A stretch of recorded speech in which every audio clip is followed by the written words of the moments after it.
नमस्कार दोस्तों, जीएस आजकल में आपका स्वागत है।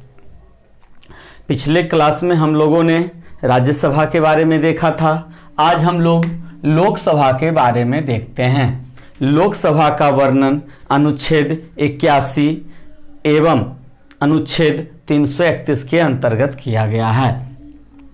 लोकसभा को जनता का सदन कहा जाता है क्योंकि लोकसभा के सदस्यों का चुनाव जनता के द्वारा प्रत्यक्ष तौर पर किया जाता है। लोकसभा को अस्थायी सदन कहा जाता है, लोकसभा को निम्न सदन कहा जाता है, लोकसभा को भंग भी किया जाता है। लोकसभा का गठन अनुच्छेद 81 के अंतर्गत और अनुच्छेद 331 के अंतर्गत किया गया है। लोकसभा के अधिकतम सदस्यों की संख्या 552 हो सकती है, जबकि वर्तमान में लोकसभा सदस्यों की संख्या 545 है, जिसमें अनुच्छेद 81 के अंतर्गत विभिन्न राज्यों एवं केंद्र शासित क्षेत्रों से 543 सदस्यों का चुनाव होता है और अनुच्छेद 331 के अंतर्गत 2 सदस्यों का मनोनयन राष्ट्रपति के द्वारा किया जाता है। इस 543 सदस्यों में से 530 सदस्यों का चुनाव विभिन्न राज्यों से और 13 सदस्यों का चुनाव केंद्र शासित क्षेत्रों से किया जाता है। तो इस प्रकार लोकसभा का गठन किया गया है। अब हम लोग देखते हैं लोकसभा का सदस्य बनने की योग्यता। तो लोकसभा का सदस्य वह व्यक्ति हो सकता है जो भारत का नागरिक हो, जिनका नाम मतदाता सूची में हो, जिनकी न्यूनतम उम्र 25 वर्ष पूरी हो चुका हो, वह व्यक्ति पागल या दिवालिया ना हो, वह व्यक्ति किसी लाभ के पद पर ना हो। वैसे व्यक्ति को लोकसभा सदस्य बनने की योग्यता है और यह योग्यता का प्रावधान जन प्रतिनिधि अधिनियम 1951 में लाया गया है। अब हम लोग देखते हैं कि लोकसभा के सदस्य को वोट करने के लिए, मतदान करने के लिए मतदाताओं के बारे में क्या कहा गया है। तो लोकसभा के सदस्य को वोट करने के लिए, मतदान करने के लिए जो मतदाता होते हैं उनका न्यूनतम उम्र 18 वर्ष पूरी हो चुका हो और उनका नाम मतदाता सूची में हो, वैसे व्यक्ति वोट कर सकते हैं, मतदान कर सकते हैं।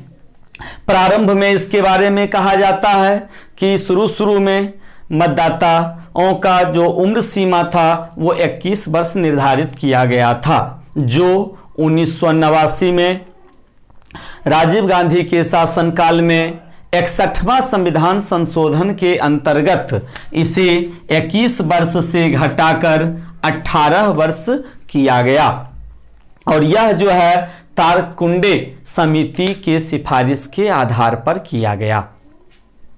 तो ये था मतदान के उम्र के संबंध में। अब है लोकसभा का कार्यकाल और इसके बैठक के बारे में हम लोग चर्चा करते हैं। तो हम लोग जानते हैं लोकसभा का सामान्यतः कार्यकाल 5 वर्ष का होता है। इसके प्रथम बैठक से 5 वर्षों तक इसका कार्यकाल माना जाता है। ऐसे लोकसभा को बीच में भी राष्ट्रपति भंग कर सकते हैं, लेकिन प्रधानमंत्री के सलाह के आधार पर ही भंग कर सकते हैं।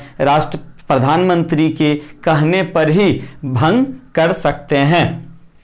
और हम लोग जानते हैं कि लोकसभा हो या राज्यसभा हो, कोई भी सदन हो, उसके 2 बैठकों के बीच 6 माह से अधिक का अंतर नहीं होना चाहिए। अर्थात 1 वर्ष में कम से कम लोकसभा की 2 बैठकें अनिवार्य रूप से होनी चाहिए। भारत में 3 बैठकें बुलाई जाती है, ग्रीष्मकालीन, शीतकालीन और वर्षाकालीन सत्र बुलाई जाती है। अब हम लोग देखते हैं कि लोकसभा सदस्य, कोई भी लोकसभा सदस्य यदि वह 2 जगह से चुनाव लड़ता है और दोनों जगह से चुनाव जीत जाता है, या कोई पहले से राज्यसभा का सदस्य हो, विधानसभा का सदस्य हो या विधान परिषद का सदस्य हो और वह लोकसभा का चुनाव लड़ता है और वह चुनाव जीतता है, उसके संबंध में क्या कहा गया है?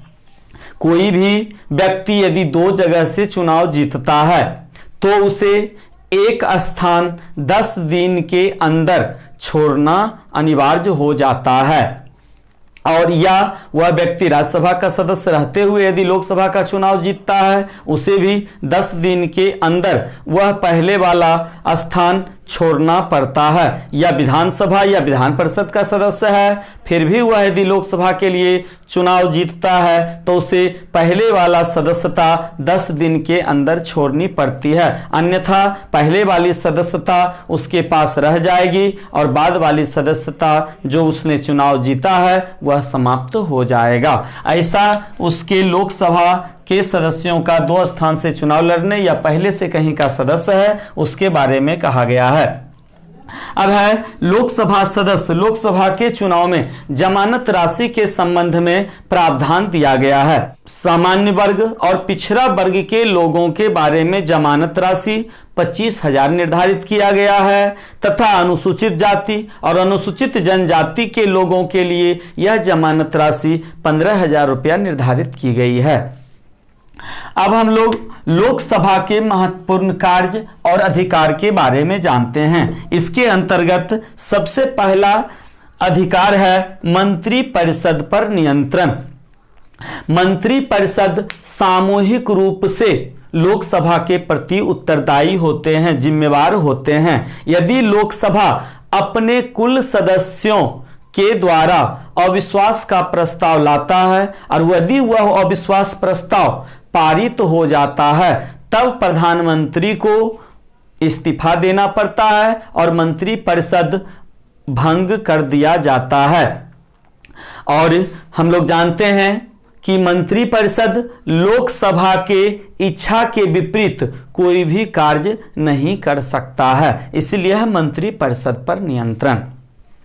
अब है दूसरा वित्त पर नियंत्रण। इसी को धन विधेयक के रूप में भी डिस्क्राइब किया जाता है कि भारत का वार्षिक बजट लोकसभा में ही पेश किया जाता है, धन विधेयक लोकसभा में ही पेश किया जाता है और यह भारत के राष्ट्रपति के अनुमति से लाया जाता है। और इस वित्त पर नियंत्रण के अंतर्गत ही कहा गया है कि इस पर यदि लोकसभा जैसे चाहती है इसे वह पास करा लेती है और तब यह राज्यसभा के पास जाता है। राज्यसभा के पास इसके विषय में उतना ही शक्ति है कि मात्र वह 14 दिन तक इसे अपने पास रोक सकती है। 15वां दिन यह उस रूप में ही पारित समझा जाता है जिस रूप में लोकसभा चाहती है। तो यह है वित्त पर नियंत्रण। अगला है राज्यसभा के सभापति के चुनाव एवं हटाने के संबंध में लोकसभा के सदस्यों का क्या कार्य है। तो राज्यसभा के सभापति के चुनाव एवं हटाने दोनों में लोकसभा के सदस्यों का महत्वपूर्ण योगदान बताया जाता है, क्योंकि सभापति के चुनाव में लोकसभा के सभी सदस्य निर्वाचित और मनोनीत और राज्यसभा के सभी सदस्य जो है चुनाव में भाग लेते हैं। इसीलिए उनको हटाने में, क्योंकि उपराष्ट्रपति का चुनाव लोकसभा और राज्यसभा के दोनों के सदस्य द्वारा किया जाता है, इसलिए उनको हटाने में भी इन दोनों की आवश्यकता होती है। जबकि लोकसभा के अध्यक्ष के ना तो चुनाव में और ना ही उसे हटाने में राज्यसभा को कोई योगदान नहीं है। इसके बाद सामान्य विधेयक के बारे में हम लोग चर्चा किए। सामान्य विधेयक कहीं भी लाया जा सकता है, लोकसभा या राज्यसभा कहीं भी उसे पेश किया जा सकता है। और सामान्य विधेयक यदि लोकसभा में पारित कर दिया गया तो वह राज्यसभा में जाता है। राज्यसभा उसे अधिकतम 6 माह तक रोक सकती है और यदि इस 6 माह के बाद भी राज्यसभा का इस पर किसी भी प्रकार का कोई निर्णय नहीं होता है और उस विषय को देश हित में लागू करना यदि जरूरी होता है तब राष्ट्रपति अनुच्छेद 108 के अंतर्गत संयुक्त बैठक बुलाते हैं और इस संयुक्त बैठक की अध्यक्षता लोकसभा अध्यक्ष करते हैं। तो इस प्रकार हम लोगों ने लोकसभा के बारे में देखा और पिछला क्लास में आपका कुछ प्रश्न था। अब हम उसके आंसर को देखते हैं, फिर हम आपको नए प्रश्न देंगे। तो आपका पहला प्रश्न था, राज्यसभा की अधिकतम सदस्य संख्या कितनी हो सकती है? तो 250। राज्यसभा, दूसरा प्रश्न आपका है, राज्यसभा की वर्तमान सदस्य संख्या कितनी है? तो 245। राज्यसभा के लिए कितने सदस्य राष्ट्रपति द्वारा मनोनीत किए जाते हैं? तो 12 सदस्य राष्ट्रपति द्वारा मनोनीत किए जाते हैं। राज्यसभा के लिए सर्वाधिक सदस्य किस राज्य से चुने जाते हैं और कितना? तो हम लोग जानते हैं उत्तर प्रदेश से, और 31 सदस्य चुना जाता है। पांचवा प्रश्न आपका है, राज्यसभा के लिए दूसरे नंबर पर सदस्य किस राज्य से चुने जाते हैं और कितना चुना जाता है? हम लोग जानते हैं महाराष्ट्र, और कुल 19 सदस्य चुने जाते हैं। राज्यसभा के उपसभापति का चुनाव राज्यसभा के सदस्यों द्वारा कितने वर्षों के लिए किया जाता है?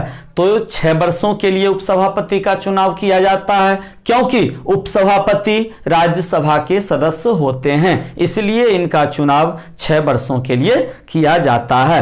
राज्यसभा के उपसभापति अपना त्यागपत्र किसे देते हैं? तो हम लोग जानते हैं सभापति को देते हैं, अर्थात उपराष्ट्रपति। राज्यसभा के सभापति अपना त्यागपत्र किसे देते हैं? तो यह राष्ट्रपति को देते हैं, क्योंकि राज्यसभा के सभापति हमारे उपराष्ट्रपति होते हैं, तो वह अपना त्यागपत्र राष्ट्रपति को देते हैं। 9वां प्रश्न आपका है, संविधान के कौन से 2 अनुच्छेद राज्यसभा को विशेष अधिकार प्रदान करता है? तो हम लोग जानते हैं कानून बनाने के लिए अनुच्छेद 249 और अनुच्छेद 312 के अंतर्गत इसे विशेष अधिकार प्रदान किया गया है। 10वां प्रश्न आपका है, राज्यसभा के सदस्यों का कार्यकाल कितना होता है? हम लोग जानते हैं सदस्य का कार्यकाल 6 वर्ष का होता है, जबकि सदन का कार्यकाल नहीं होता है, क्योंकि राज्यसभा कभी भंग ही नहीं किया जाता है, इसीलिए उसका कार्यकाल नहीं होता है। 11वां प्रश्न आपका है, राज्य सूची के किसी विषय को राष्ट्रीय महत्व का विषय घोषित करने का अधिकार किसे है? तो राज्यसभा को है। 12वां प्रश्न आपका है, राज्यों को राज्यसभा में किस आधार पर प्रतिनिधित्व प्रदान किया जाता है? हम लोग जानते हैं राज्य की जनसंख्या के आधार पर प्रतिनिधित्व दिया जाता है। संसद के किस सदन का अध्यक्ष उस सदन का सदस्य नहीं होता है? तो हम लोग जानते हैं राज्यसभा का, क्योंकि राज्यसभा के सभापति उपराष्ट्रपति होते हैं और उपराष्ट्रपति राज्यसभा के सदस्य नहीं होते हैं। 14वां प्रश्न आपका है, राज्यसभा के लिए केंद्र शासित क्षेत्र दिल्ली से कितने सदस्य चुने जाते हैं? तो हम लोग जानते हैं 3 सदस्य चुने जाते हैं। अगला प्रश्न 15वां आपका है कि राज्यसभा के सदस्य के रूप में केंद्र शासित क्षेत्र पांडिचेरी से कितने सदस्य चुने जाते हैं? तो 1 सदस्य चुने जाते हैं। अब आपका नया प्रश्न, पहला प्रश्न है, लोकसभा में सदस्यों की अधिकतम संख्या कितनी हो सकती है? दूसरा प्रश्न आपका है, वर्तमान में लोकसभा सदस्यों की संख्या कितनी है? तीसरा प्रश्न आपका है, कौन कौन संविधान संशोधन लोकसभा के सदस्यों की संख्या में वृद्धि करने से संबंधित है? चौथा प्रश्न आपका है, लोकसभा में राज्यों के लिए स्थानों का आवंटन किस वर्ष की जनगणना के आधार पर किया गया है? पांचवा प्रश्न आपका है, किस संविधान संशोधन द्वारा लोकसभा में मतदान की आयु 21 वर्ष से घटाकर 18 वर्ष कर दी गई है? छठा प्रश्न आपका है, लोकसभा में राज्यों द्वारा निर्वाचित होने वाले कुल सदस्यों की संख्या 543 है, जिसमें से कितने स्थान एससी के लिए तथा एसटी के लिए आरक्षित है? सातवां प्रश्न आपका है, लोकसभा को उसका कार्यकाल पूरा होने से पूर्व कौन भंग कर सकता है? आठवां प्रश्न आपका है, लोकसभा का कोरम कुल सदस्य संख्या का कितना हो सकता है। 9वां प्रश्न आपका है, अनुच्छेद 331 के अनुसार राष्ट्रपति कितने सदस्यों को लोकसभा में मनोनीत कर सकते हैं।